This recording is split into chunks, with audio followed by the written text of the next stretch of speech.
morning, everyone. Did you have a great evening at the marketplace yesterday? Then great night in Napa? Good. Let's give a round of applause to our breakfast chefs and breakfast sponsor, Nestle, please. And I want to remind you that the recipes for the breakfast, the breaks, and everything will also be part of what you're receiving after the conference. We are going to dive right back into deliciousness, and we will go straight to an area where deliciousness is also synonym with health and wellness, Crete. And to lead us through this session, I am very happy to welcome back to Worlds of Flavor Aglaia Kremezi, who is the co-founder of Kea Artisanal, a cooking school in Kea, where she lives with her husband. She also works with Jose Andres on Zaitenia, his Eastern Mediterranean restaurant, for those of you who have been there in DC. She is the author of Mediterranean Vegetarian Feast, The Cooking of the Greek Island, The Food of Greece, and Mediterranean Hot and Spicy. Without further ado, Aglaia Kremezi. I came through that. Hello. We're very pleased to be here, and especially pleased that I don't know how many years ago I've been here for the first time, but we go back a long, long way. So I'm really thrilled to be back here. But I also want, before I start showing you something, I want to introduce our wonderful chefs from Greece. Yiannis Tsivourakis, who is the chef of Minoa Palace and Euphoria Palace. Come in. And Chef Dimitrios Mavrakis from restaurant Kritamon, which is on the western part. Minoa Palace, it's on the sorry. Yiannis Tsivourakis is from the western part of Crete, and Dimitrios Mavrakis is from the eastern part of Crete. So we are completely covered. So let's start. I want you to see a landscape of Crete a little bit, you know, the olive groves. And also, I want to show you, these are Minoan from millennia BCE. And people were, I mean, can you imagine? We have the same kind of utensils today. And these are from the 15th millennia Minoan. But our cooking is quite simple, especially in Crete, but everywhere. A few ingredients, not very a lot of things, but olive oil and vegetables, seasonal vegetables, and the barley biscuits, which we call dakos or just paximadia, play a very important role, and they are not just eaten like that, but they are used in the salads. Here you see them. You see Chef Tsivourakis is making one of the most well-known salads where you use the biscuit and you put the vegetables on top. It's called dakos salad. And he has also made the traditional pilaf that's served in Greek Cretan weddings with lamb from lamb broth. Here is the Cretan salad, which has the vegetables. It's not like the Greek salad that you're used to having, but this has also boiled and baked vegetables. And here is a dish that Chef Mavrakis is going to prepare with Kritamo and pulses. He will speak about it later. And here is Chef Mavrakis in his kitchen in Kritamon restaurant. And on the left-hand side, you see Kritamon, which is you call it rock samphire in Greece. And this is an aromatic that he is using to flavor his pulses, his different pulses of legumes that he is going to serve. And he brought it with him. He pickled it and brought it with him from Crete. Here are some things that I mean, on the one side you have stuffed zucchini blossoms, which in Crete are called dolmades. In all other parts of Greece, dolmades are the stuffed grape leaves, but in Crete, these are called. But Chef Mavrakis also makes some stuffed fish with grape leaves, because he does creative Greek cooking. And here we have, there was a chef, Tsivourakis, showing us the plethora of Greek cheeses. Saveur magazine had an article a few years ago, and he spoke about that in Crete there is no feta. Of course, there's no feta because there are 10 or 15 different cheeses, which unfortunately we don't get in the rest of Greece. And most cheeses are from sheep and goat's milk. Here is how the landscape is with the goats and sheep. And this stone cabin is how from ancient times, nobody knows when it was built, but they were aging cheese in there. Then Cretans love so much olives and olive tree that, and they also created a pasta, a handmade pasta that is called olive leaves, the shape. Chickpeas are very much, appreciated there. And there is a guy up in the mountains on Western Crete who cooks everything on live fire in clay pots. And he makes snails. Chef Tsivourakis is going to make snails too today, and we are going to have the chance to also taste them, either today or, no, actually tomorrow, you will during lunch, you will taste the snails. And there are people who still roll filo by hand. This man is 85 years old, and he's from Rethymnon, and he still rolls filo by hand. And with the home-rolled filo, there are turnovers, that you make turnovers, and Chef Tsivourakis is going to have them, to have this kind of turnovers today at the marketplace. And you can also fill them, use as a stuffing just cheese and drizzle with olive oil or with honey and serve them as dessert. And there are quite a lot of pastries made with fresh cheeses. But Chef Mavrakis in his restaurant, this is his restaurant dessert, and he likes to serve yogurt with fruit and his homemade liqueur. Here is something spectacular. Unfortunately, we couldn't create it here. It's from Chef Tsivourakis' kitchen.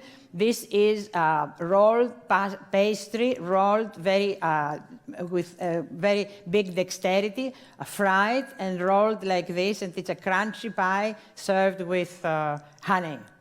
And he also makes, these are some of the desserts he's serving that contain, they are all made with olive oil, of course, and they contain also carob flour, because carob is something that it's produced in the arid and stony hills that's how the xerotigana, this sweet pastry, is served. He did a wonderful demonstration last year for us.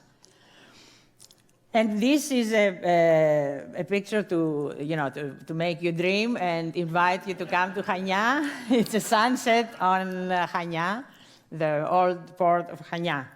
So this is a little brief introduction to what you can expect from Crete. I was going to demonstrate how, a very simple dish, but I don't want to do cooking because the chefs are much more, I'm a home cook. I'm not a chef. And what I do the most, I choose and I cook, the more the years pass, the most simple things that we can make with local and seasonal ingredients, because our cooking is seasonal, first of all. It's seasonal. And actually, chefs told me that walking from our hotel, walking here, they saw in a piece of land that was not constructed, a lot of wonderful wild greens. And they said, we should go and cut the greens because they're exactly the ones we use this time of year.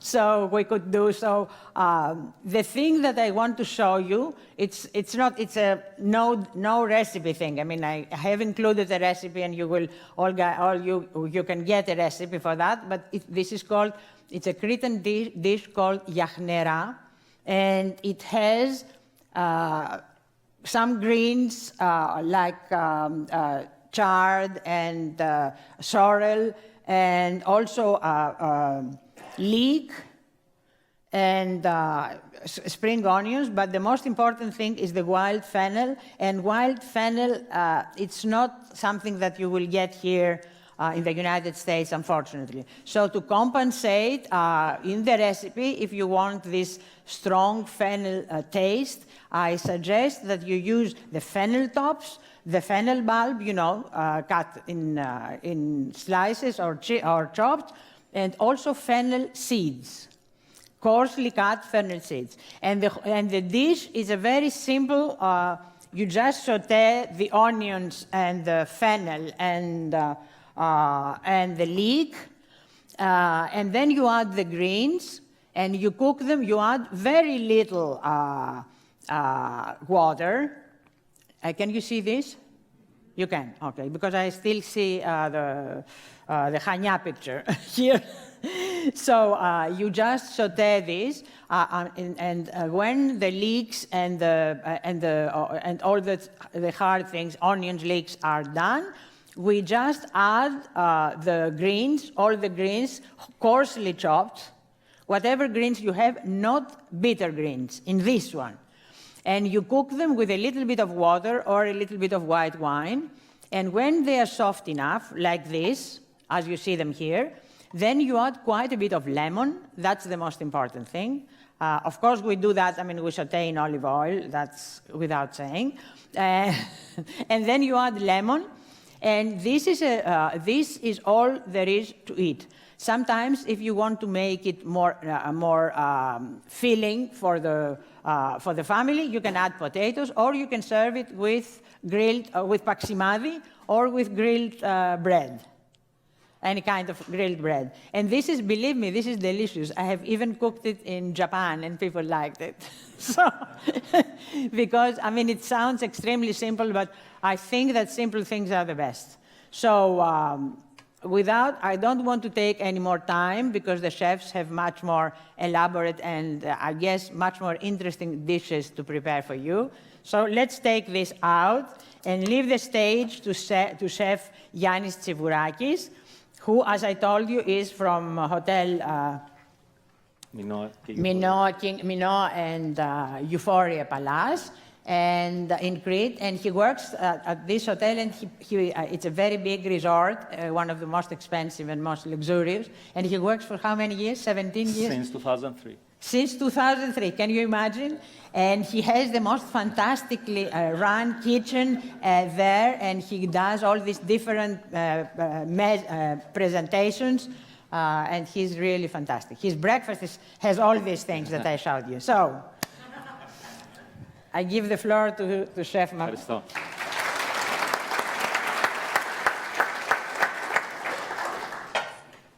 Kalimera, good morning. I'm very exciting. I'm back some years ago, 8 years later. 8 years ago, I was here in Great Zone. I had the opportunity to promote also our island products. So I'm very happy to be back again. First of all, we're going to start with snails. I want to say that those greens we did, which Aglaia did at Yiannis, for me it's a perfect garnish to serve fish yes. Fillet, saute in olive oil, and then I prepare a kind of raw sauce with tomatoes, some extra virgin olive oil and lemon, and sometimes some tarmosalata cream. Right. So now for the recipe. So snails were, as you may understand, poor people's food in the old days. Before they became a luxury thing for the French, snails were poor people's protein. And we have quite a lot of snails in Greece. Some are similar to this, some are a little bit different. And people know how to eat snails, and I remember the first time I went to Crete, I found that the forks in some of the, because they make the snails in a lot of different ways. So he added pepper to the flour, because this is to dredge he's going to fry them. The most common recipe in our island. Sometimes we blanch snails, other times some people, they use them as they are. We have already blanched them. I add enough salt in the flour because we need to give a strong taste. So what we have to do? And this is called chochli, chochlios. It's the Cretan word for saligari. We call it saligari in the rest of Greece. They call it chochli in Crete for snails. And these are called chochli boubouristis because they make this sound as they fry. Boubourizi, it makes a boo boo boo boo boo boo. So that's the title of the recipe. But when I first visited Crete, Yanni, I went to a meze store, where you sit, you have coffee or you have drinks and something, and all the forks were, I cannot do it here with that, but all the forks, one tine was kind of like twisted, and it was like this. And I said, what are these forks? Why are they? That was the implement to take out the snails, because they were grilling the snails, and it was they didn't, have toothpicks. I'm talking, like 45, 50 years ago.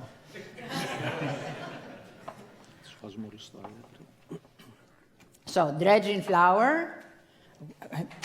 We use extra virgin olive oil, but plenty in the pan. Must be hot. Very hot, yeah, so that the boo will start. And then carefully, we add them Carefully in the pan. put them in there. Strong fire.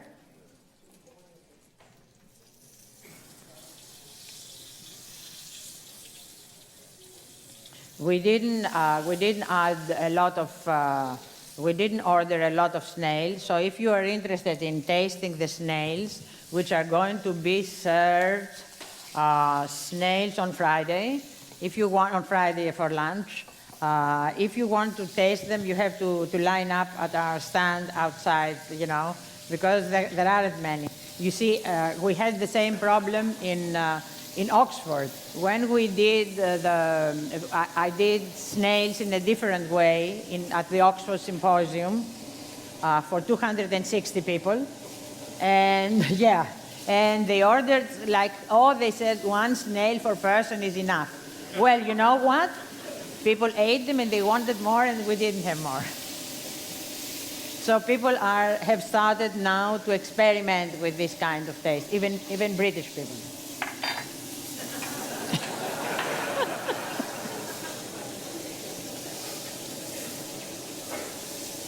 So, rosemary, it's from the garden here. And we were very much, pleased to see how wonderful and aromatic the rosemary was in your garden. You must be very proud. Fantastic. Even coming from Crete or from Greece, we really appreciate your rosemary here. If they are blanched, they don't need too much time. Normally, we need to give a crust with a flour. Those are almost ready. I don't keep all the oil. He's going to dump some of the oil. He's not going to keep all the oil because he's going to, as we say, we have a word in Greek when we cook. We say, to svino. I'm going to lower the temperature with vinegar. He's going to add the aromatics now and a little bit of vinegar. We add the aromatics. I don't know how what is the word in English. If you have a word saying that I kind of like, he's not really deglazing. He's kind of like lowering the temperature with vinegar. And they absorb it. And he threw away half of the oil because he didn't want the sauce to be too oily. And it's now time he's to adding add the vinegar, red wine vinegar. red wine vinegar, We cover them. and we cover, yeah, so that they will absorb it a bit, Absorb the alcohol, the juices. the juice. Okay. And both Chef Tsivourakis and Chef Mavrakis told me that they make their own vinegar for the use in their kitchens, which is fantastic. You know, they have old manna, the beginning of the vinegar, which is old, very old, and they make their own vinegar, which most Greek Greek homes do. And this is all there is to it. So you will have the chance to taste it on Friday. Oh, the smell. I don't know if you have the smell. I have the smell. And it's wonderful.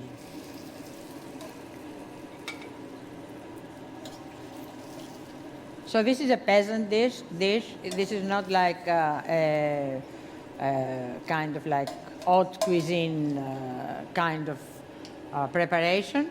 And people appreciate it. And you were telling me, Yanni, that this time of year you make it all the time, huh?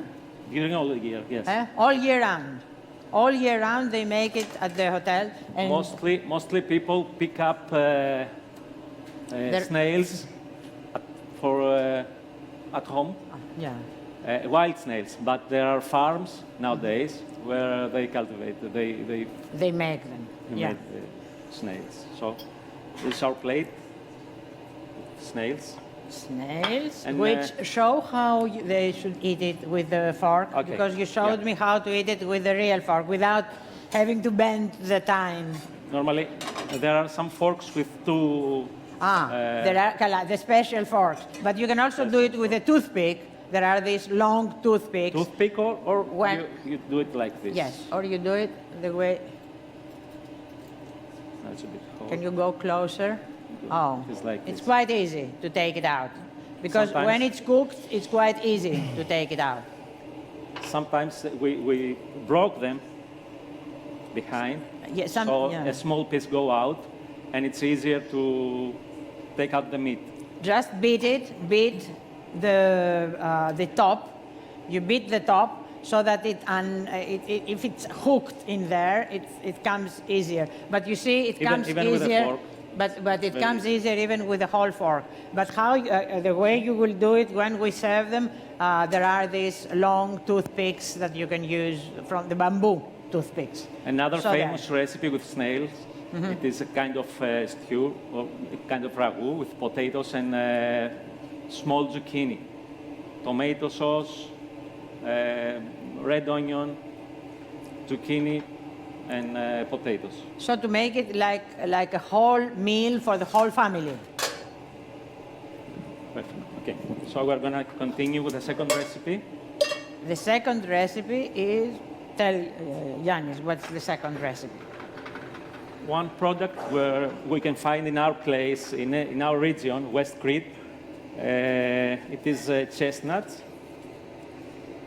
They are higher, about 600 to 800 meters high in the mountains. There are many trees, chestnut trees. So people there, they do many things, but the most famous plate in that region is a kind of stew chestnuts with onions and mushrooms. They use wild mushrooms. Wild mushrooms? This season is the best for wild mushrooms in our island. And it's very simple. We're going to use chopped onions. Ξεκίνα. So, With extra virgin olive oil for sure. and onions, I mean, this is something, again, seasonal. This time of year, we get the chestnuts, and I had the chance to be in Crete last year, this time of year, and we had this, Yiannis made this for us, and I said, oh my God, that's the recipe you choose to make here. It's a simple thing again, and again, poor people's thing, because instead of buying other ingredients, this is what they had in the mountains. They had chestnuts this year, so they used them the way we often use also potatoes.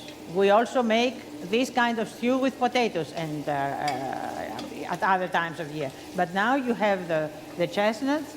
We start with onion, red onion, chopped red onion and some garlic. Then I have already sauté mushrooms and baby onions. We call them Kremezi stifado, onions for stifado recipe. The pearl onions, what you call pearl onions, they are not exactly pearl onions. These are even better than pearl onions. Yiannis had a lot of volunteers the first time he came here, and they peeled them. Because you are going to taste this, I think, for lunch. For lunch today, you will have that. So make sure that you taste it. It's really wonderful.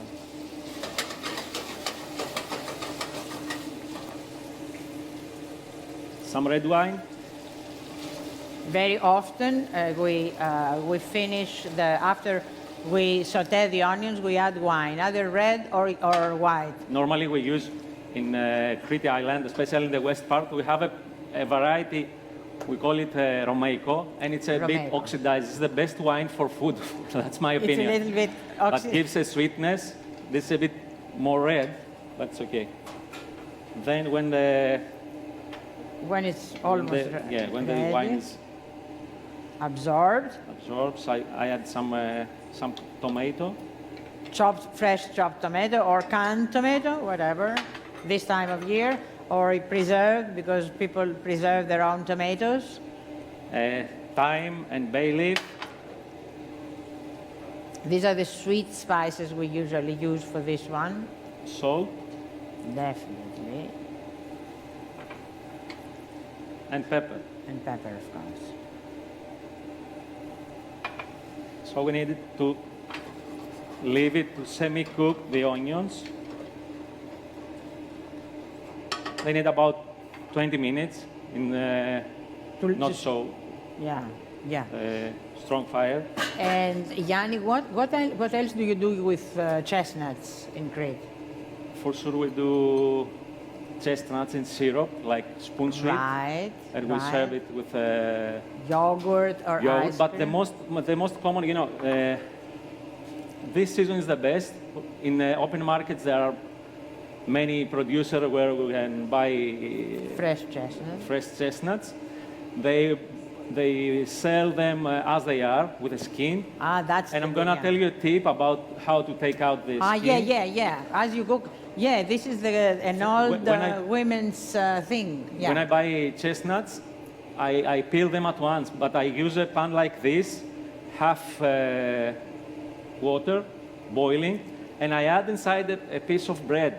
I don't know why. You can very easily take out the skin. First of all, you have to cut the chestnut in the bottom, to slash them, and then to you have to do a slash so that they absorb the water. But Yiannis thinks that the piece of bread helps because then because the inner skin sticks and it's not very easy to peel the chestnuts. Yeah. Then I keep them in the fridge, in the deep fridge. And then we freeze them so that we have them, to do whatever we want. For me, for this recipe, it's necessary not to cook 100% the onions and the other things. Because they cook together, they finish cooking with the last 10 minutes we have to add the chestnuts, not to broke and to because chestnuts are already blanched in order to be peeled, so they don't need a lot of cooking. But I don't know what kinds of chestnuts you find around here this time of year. I think that these ones were frozen, Yanni. The ones you got were frozen chestnuts? They were frozen and semi-cooked. Semi-cooked, half-cooked.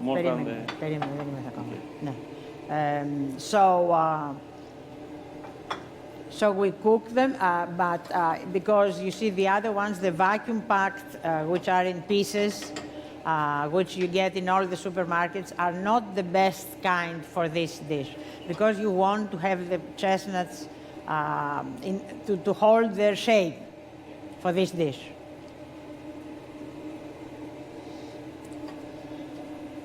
Γύρισα το κουνάω 2 φορές. Γύρισα το 1-2 φορές ακόμα. Δεν το κουνάω πάρα πολύ για να μην σπάνε τα... We don't really stir it too much because we don't want to break the chestnuts. Can you see how it looks? There. There. You see how it looks. And you smell the tomato and all the other things, the garlic and the lemon, the vinegar.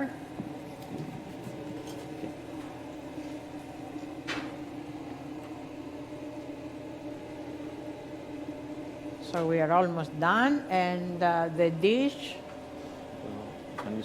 Yeah. This is the dish I have already prepared.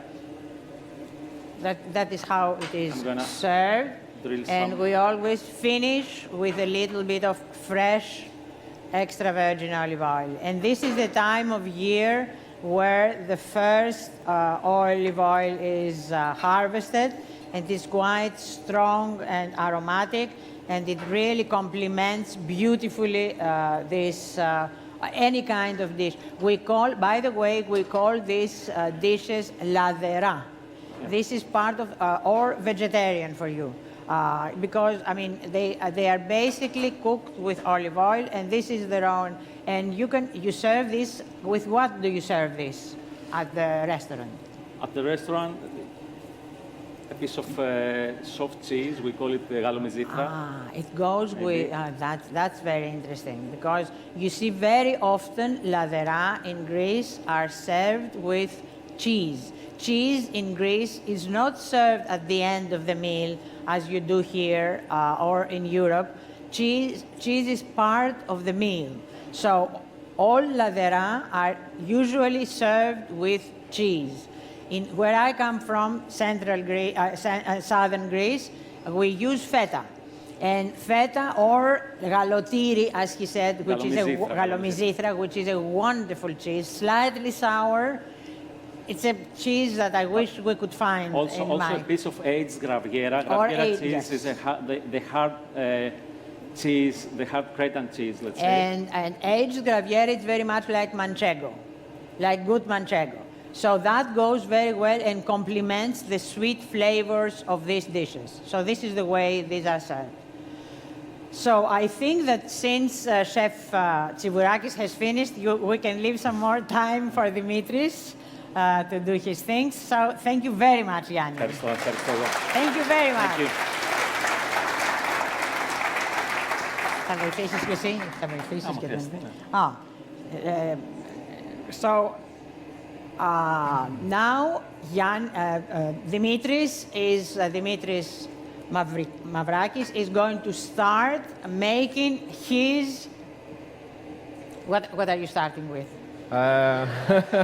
Which are you making first? Because he's making 2 things.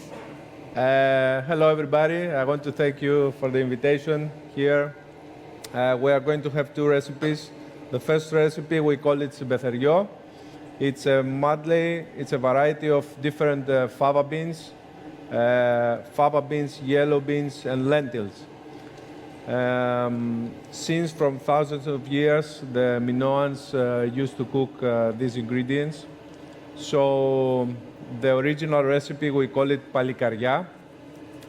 We make it after the Christmas because these days they don't eat meat as a religion. And I took this idea. What I do in my restaurant is that I'm trying to find old recipes. I return it back, I put my inspiration, and then I give it back to the people. And they are very exciting because some people, they know the old recipes, and now they find, they can see how the inspiration can do more things. So I'm going to use all of this. And then I cook for you, I make dakos. It's barley rusks. And then we are going to make like bruschetta with the fava beans, the Cretamon pickles that I brought it from Crete. I will tell you some things about the Cretamon. The Cretamon is a green that it is growing up just after the coast of the sea, of the rocks.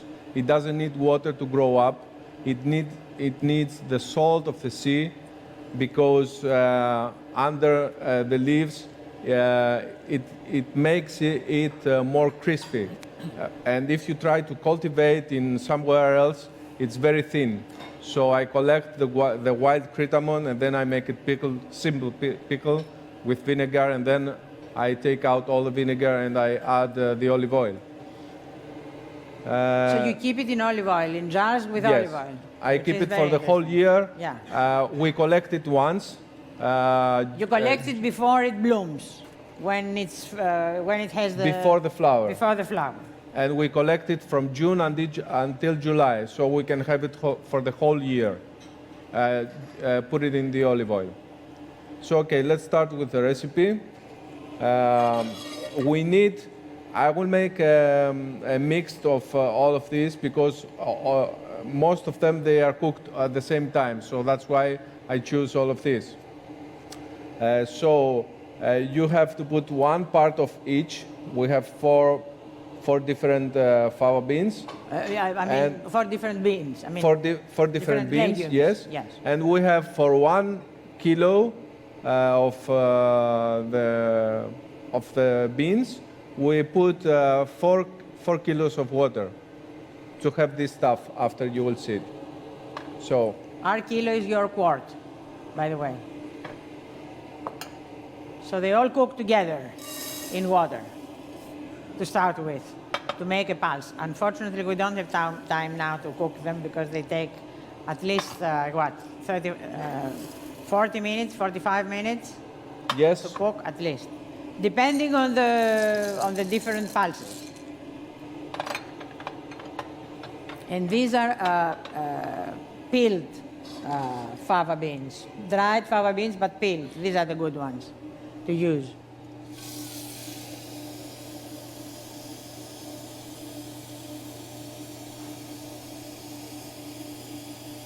And we add the water.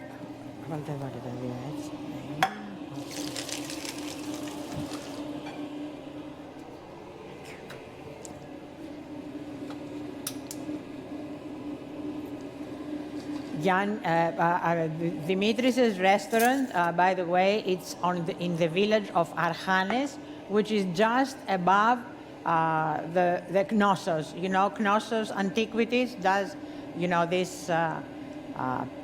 People say that this from people, visitors actually, tourists call it drop dead antiquities because it's restored.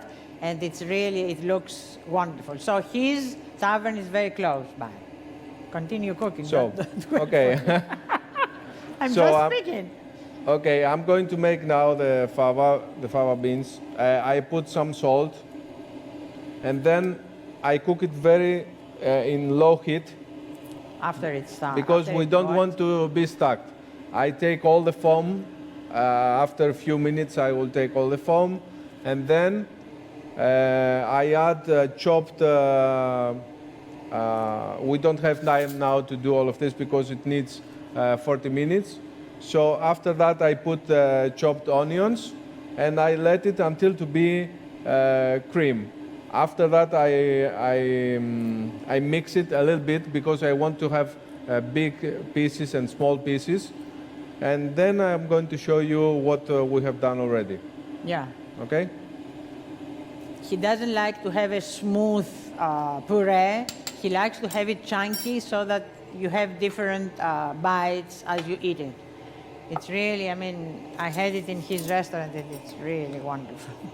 So, okay, you can see here, this is the stuff we have. The finished product. It's already done.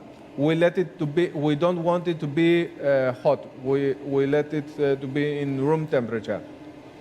So I'm going to take the rusks.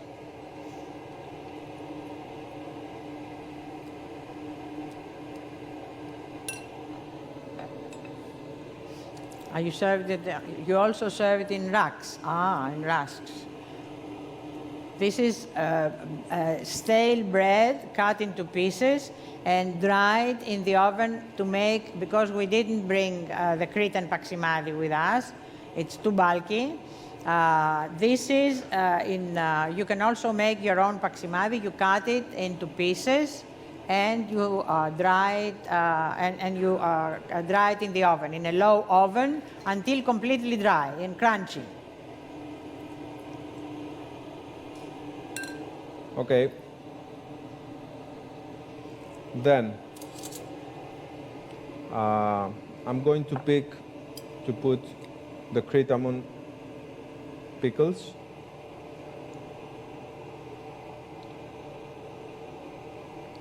So the Crete is very strong at the taste. Aromatic. It's not hot.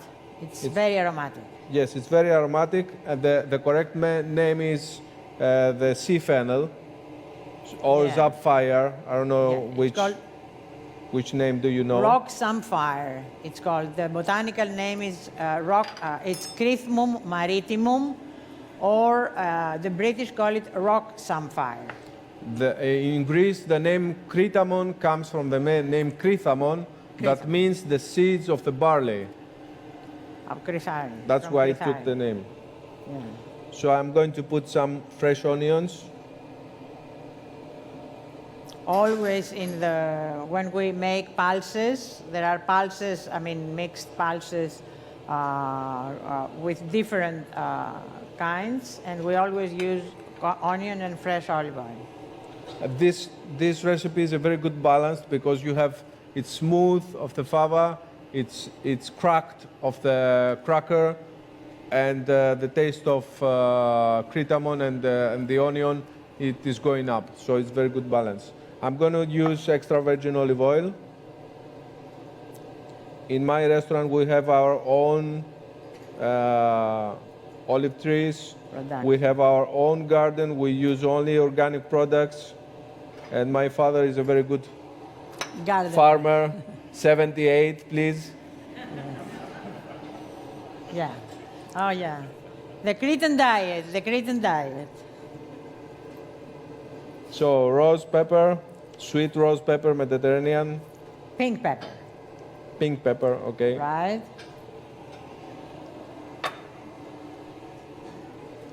And this is it. And this is again a vegetarian recipe, of course. Vegan, actually. Vegan. Actually, this is a vegan recipe. And and also the chestnuts are a vegan recipe.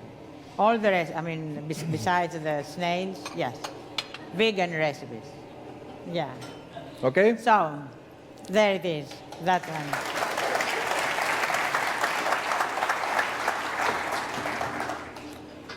You can So also now- make it- yeah. Oh, the bitter, yes.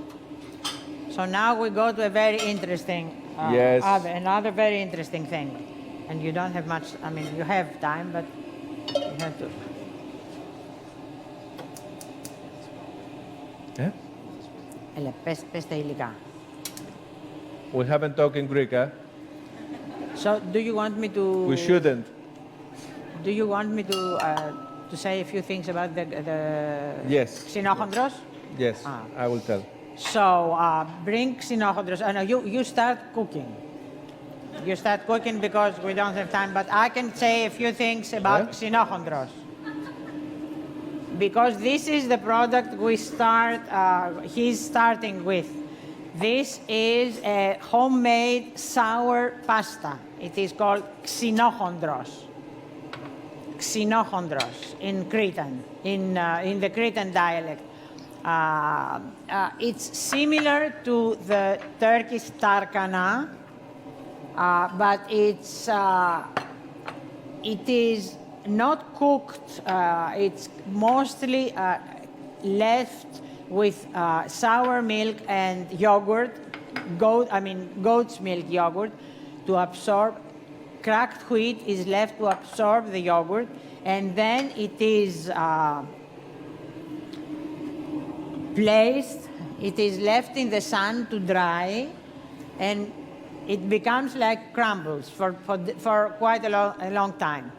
And then this is the base. You make that during the summer, the end of the summer, usually. You start preparing. Okay. You start preparing. Xenochondros, the Cretan cuisine, it's a poor cuisine. They have been created by pure people that they didn't have so much money to create and to do so rich food. So it's like cuisina povera. Mm-hmm. So this recipe, it shows us that they didn't have fridge, so they need to keep the milk during the summer for the winter. So they made the cheese, of course, and all of this. So this was a very clever idea that they boiled the cracked wheat with this and they dry it on the sun and then they keep it for the whole winter. So I use very much this stuff in my restaurant. The people are very excited when they taste it. You can taste it tomorrow. Tomorrow at tomorrow at the market you will have that dish. Yes, tomorrow at the market. So you can have it as a stuff for soups. You can make stew, hortopita, and you can put a little bit inside. So in this case, I put my inspiration. I will make fritters stuffed with feta, and then a very simple sauce tomate, and it's very good taste. So I'm going to use onion, garlic, the stuff we have, spearmint. This is it. So always we start with extra virgin olive oil. Saute the onion and the garlic. With garlic. Τώρα γρήγορα πρέπει να το κάνουμε. Γρήγορα πρέπει να το κάνουμε. Τώρα πρέπει γρήγορα. Πρέπει λίγο γρήγορα να το κάνουμε. Ναι, προλαβαίνουμε να το γανίσουμε. Κάνε το. So it's interesting the word xenochondro, which is used for this pasta in Crete. Chondros in ancient Greek means the cracked wheat. Xeno, it's sour. So the word is really ancient. We don't know when people invented this kind of pasta, of homemade pasta, but probably they invented it in ancient times because they had milk. They didn't have refrigerators, so the milk definitely went sour. And they had wheat, and they wanted to keep it for the months when they didn't have, they couldn't keep the milk for. So this is like a staple since antiquity. And people, there has been a lot of write-ups. Who invented tarhana or who invented this? It's not somebody that invented it. This is like a self-evident thing around the Mediterranean. That's what people had, and that's why the cuisines of the Mediterranean are so much interwoven, and they use the same things. Maybe they finish it differently. Greek cuisine is more like ingredient-based than other cuisines because we didn't have a big empire to kind of like create very creative dishes. We have creative chefs now, but in the old days we were just using this pasta to make either soups or cook it with vegetables or cook it with meat instead of other kinds of pasta. You didn't buy anything. Every home, and I think homes now in Crete, they still make xenochondro every year. Yeah. We put one part of xenochondros and 2 parts of water. Then we make a half-medium risotto. It's like risotto. And then we dry it, we put it in a pan, and we let it to be cold. We don't freeze it. And it starts to be like that. You can see it here. This is like dough. It's like a dough, yes. It's like a dough. So I'm going to make small balls like that.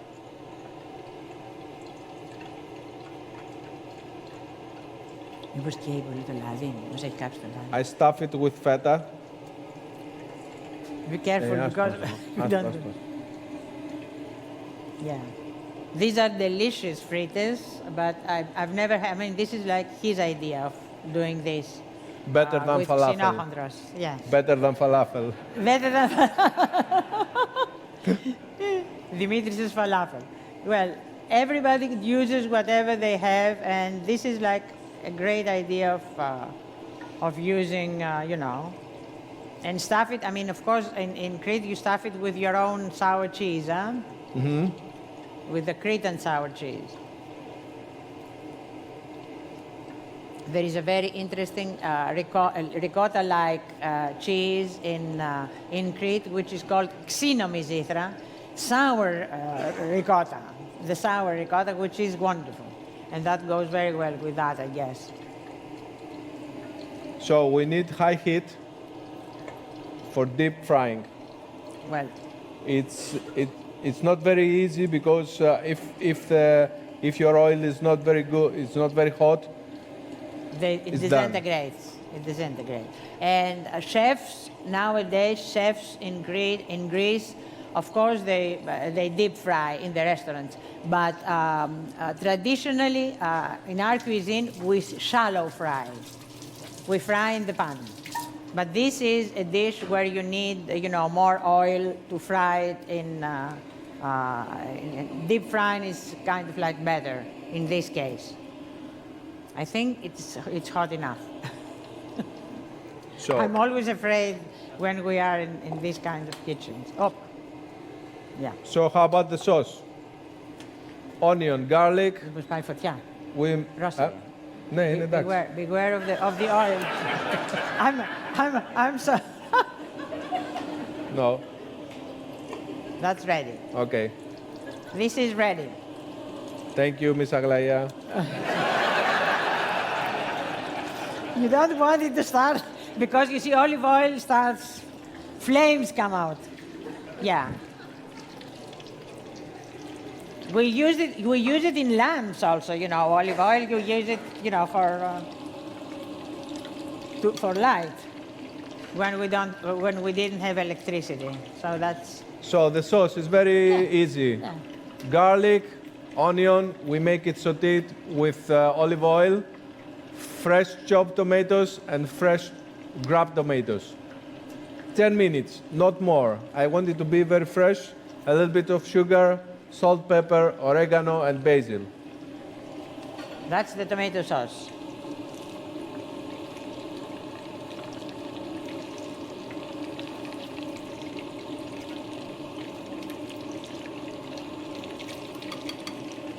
You see, this is not a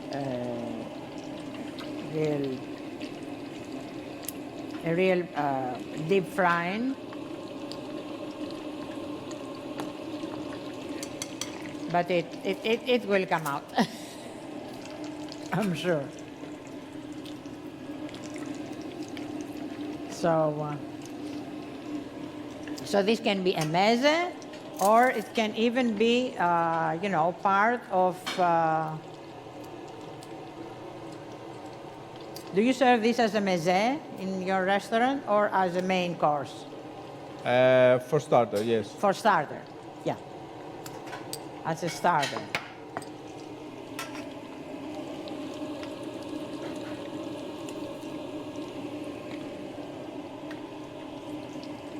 And it forms. The crust, sorry. Yes, yes. The crust is very.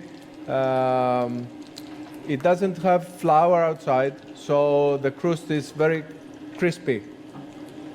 It has a nice crispy crust.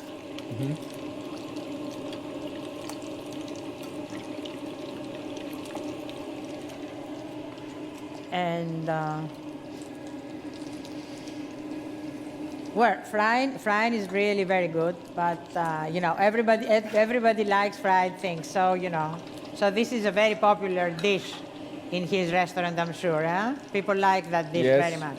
That's why he was also asked to do it for Greek television also. So you will see it on Greek television as well. And then when you take it out, you let it on a piece of paper to drain a bit. And we fry with olive oil, of course. In Greece, we also fry with olive oil.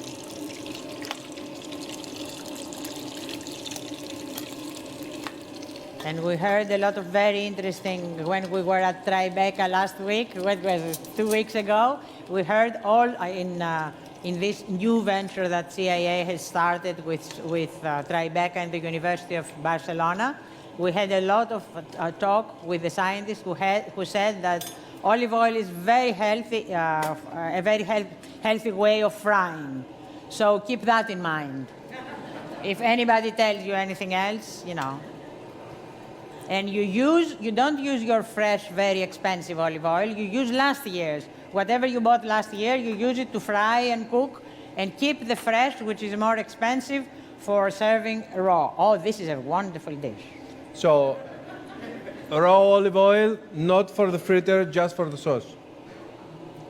A little bit of olive oil. Right. Okay. Ooh. That's it. Very good. Perfect. And we even have 20 seconds to spare. So, so are we good? Good. Oh, thank you very much. Thank you, Aglaia, Yiannis, and Dimitrios.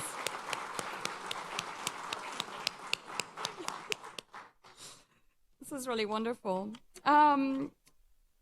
Doug, can you cue the slides? We're now going on breakouts, and I want to thank the sponsors at our levels, Gold and above, who make the breakouts possible. Give them a round of applause. In response to attendee feedback and also for sustainability purposes, as I've mentioned, we are no longer printing the recipes for the breakouts. For those of you who've been here before, we have a handful in each session. So if you really need paper, you can ask the room host in each session for a printed copy.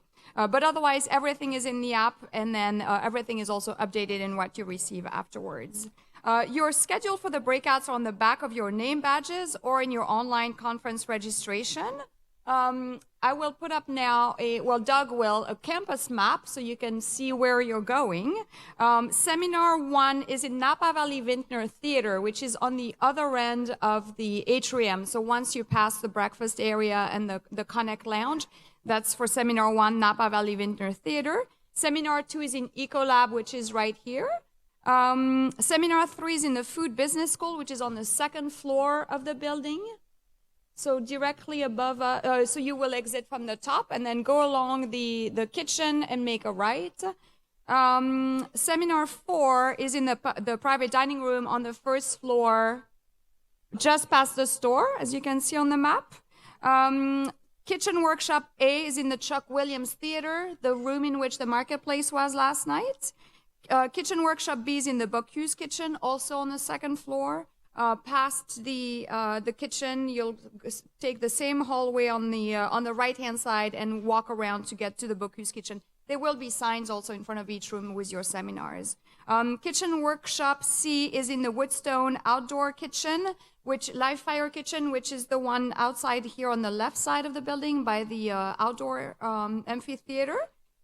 Kitchen Workshop D is in the Colavita Outdoor Garden, which is by the entrance. So I hope you've all had a chance when it was a little bit sunnier to admire the Copia Gardens. The Kitchen Workshop that's taking place is just past the garden. And then Kitchen Workshop E is in the Copia Restaurant Kitchen. So here on the first floor, past the store and past the private dining room. And I hope that you get to eat at our restaurant tonight or tomorrow while you're in town. So have a look at the map. It's also in your app.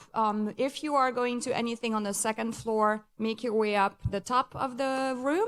If you are going anywhere on the first floor or outside, go out this way through the bottom. And then we will be back here in this room at 11 o'clock for our next general session. Have great breakouts.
Take traditional fish and chips to a new level. Fried whitefish with diced watermelon chutney and watermelon rind tartar sauce. This recipe also helps reduce food waste by using both the flesh and the rind of the watermelon.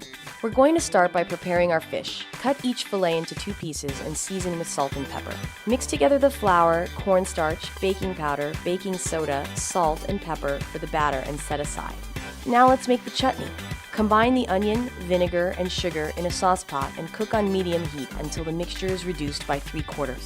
Add the watermelon and Fresno chilies and continue to cook for 5 more minutes until nice and thick. Allow to cool and add the mint and cilantro. Next, we're going to make the tartar sauce. Squeeze any excess water from the grated watermelon rind. In a mixing bowl, add the rind, mayonnaise, capers, dill and mustard, and mix well. Set this aside and keep cold. Now let's get back to our fish. Mix the dry ingredients from earlier with the sparkling water and lemon juice until just combined. Be careful not to overmix. Coat the fish with flour and dip into the batter. Fill a pot with the oil so that it reaches halfway up the sides and heat the oil to 350 degrees Fahrenheit. Place the fish into the heated oil and fry until golden brown, about 3 to 4 minutes. Season with salt while warm. Serve the fish with the tartar sauce and the chutney and garnish the plate with a slice of watermelon. You'll love the combination of this sweet spicy chutney, the acidic tartar sauce, and the crispy fried fish. Enjoy!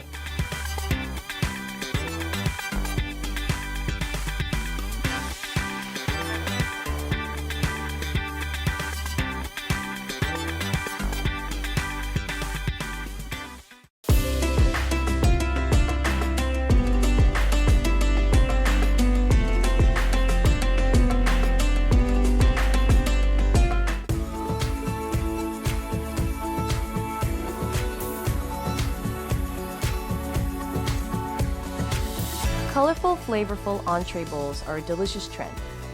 The grapes in this Moroccan grape and grilled chicken bowl make a cooling, crisp, and bright contrast to the spicy Moroccan flavors. Combine the prepared couscous with carrots, diced grapes, parsley leaves, ras al hanout, and salt. Mix well and set aside while we get started on our chicken. Mix the spicy harissa paste, olive oil, and salt in a bowl and coat the chicken breasts. Grill on both sides until just done. Set these aside to cool and then cut into 1/4-inch slices. Now let's make the vinaigrette. Place green California grapes, lemon juice, preserved lemon, extra virgin olive oil, and cilantro in a blender and puree until smooth. Next, we're going to put our bowl together. Toss the couscous and grape salad ingredients together with the vinaigrette and portion into your bowl. To finish, top the bowl with the sliced chicken, toasted almonds, and red grapes. This Moroccan grape and grilled chicken bowl with preserved lemon and green grape vinaigrette is delicious hot or cold, or served for lunch or dinner. Enjoy! Find this recipe and more on ciaprochef.com/grapes.